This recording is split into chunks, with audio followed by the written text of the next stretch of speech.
has the novelty of an actual cinema release worn off yet, or is it still kind of like quite exciting after, pandemic and everything being closed down for such a long time? I think it's always, it's always great. It's not a given in any situation that films go to the cinema and get the support that cinema distribution needs. So we are in that age, and I'm not against the streamers because I do think they offer a lot of opportunity for adult entertainment that wouldn't be made. But at the same time, it's sad if we lose the cinemas. I think it's very important.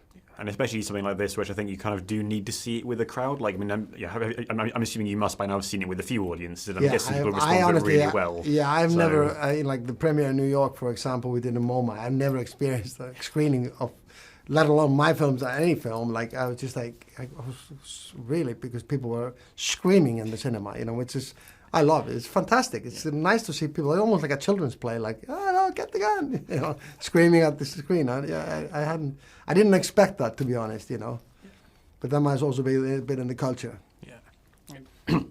I guess in terms of, like that thrill that the movie has, was that kind of what drew you to it in the first place? Yeah, I love the journey. I love it's kind of a momentum, a happening. It's like people go, they're just doing something. They're dealing with the family stuff, and they go on a journey. They're trying to fix their dysfunctions, and suddenly they're caught in a moment of peril or danger, and then not every decision is going to be clever that they make because of their family, and my family never makes only clever decisions. So one thing leads to another, and then it's suddenly in this terrible situation that they have to get out of, and that's when they, as a family, kind of get stronger, and the organ, which I think family is like an organ, and starts working better, and they help each other out of the situation, which I like that I liked, and I like the idea of going to Africa and shoot a film, and had this fantasy about lions since I was a kid. I had forgotten about it. My mother reminded me when I told her about this movie, and brought a little clipping book of lions, because that's before the internet. I had taken every article that came in Iceland about lions and put it in a folder, because I was going to be like some kind of a animal scientist, I guess, and then I was going to be a veterinarian. I actually entered a school in Liverpool, and then I just thought, maybe acting is just going to be easier, and then I ended up doing Beast. Yeah. So go from wanting to be a vet to having Idris stab a lion. Yeah. That's a long journey, but sometimes you have to put out animals when they are dangerous. Yeah. I have a lot of them myself, and if they are like horses that kick or bite or something, you just have to put them out. As much as I love horses.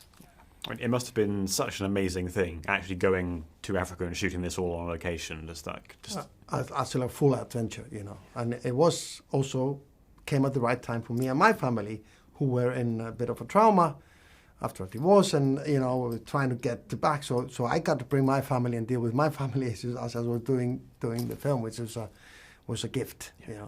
Art imitating life a bit, I guess. Yeah, and that's also what drew me to it. Like it was a fantastic journey. It was a fantastic project to do, and I loved the crews and the people there, and it couldn't have been better, to be honest. I guess just in terms of like the ending, were you ever tempted to just do an alternative ending, like just for the Blu-ray or whatever, where Idris teams up with the lion? Or no, I don't. Maybe if there'll be a second, we can look at that possibility. But I do think for me it was important, and I don't want to give too much away. But like the ending, that nature take care of nature, let nature take care of nature. And I think that's what I'm trying to say with that. He's not like thinking that he's going to win that fight. He's like risking it, because it's very clear that that's what lion would do in that situation. And for me, I didn't like the message of him killing a lion, So it's for me, it was all about how can we make nature just take care of nature, and that it gives you a very different perspective of it.